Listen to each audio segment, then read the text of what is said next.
صاحب که چیرته دغه دنیا موږ په رسمیت ونه پیژني نو ستاسو په نظر څه به وشي؟ سم نه کېږي که دنیا موږ په رسمیاتو وپېژندلو موږ هم په رسمیاتو پېژنو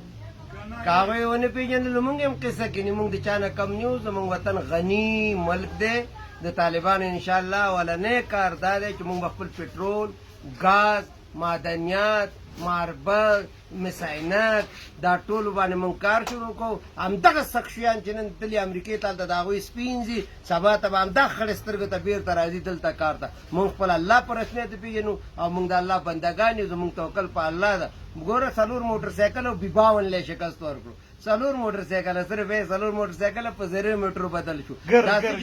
دا د عقیدې نه دا د عقیدې نه د دوی عقیده په خدای ده الله د دوی سره دی دوی توکل په الله کړی ګورې په 19 کالو کې یو غل ونیو چې وبینو او زیله به چې لاړو غل به د عارض نه مخکې کور ته را رسېدلی او اوس په 19 ورځو کې دې غله ختم کړو غل د خو باله دلته وخې هر ورځ چپلقه خوله کې نیولي او رواني نو بسې که طالب په ما باندې ظاهرا په ما داسې ظلم شروع کړي لکه یو سړی چې په خپل یو بد مال ام دا به برداشت کوم خو نور به هغه حکومت او هغه خلک برداشت نه او دا به د امارت اسلام مولوي صاحب د ښځو په باره کې چې په دولت کې به تاسو تر کومه حده ونډه ورکوئ څه ویوئ؟ دا زما کار نه دی او به طالبان ورکوي ونډه داسې کار دی چې د ښځو حقوق د نرانو نه په شریعت کې زیات دی او دا ښځې نه چې دا راوتلي دا سرکونو ته دا د سیما سمر ډله ده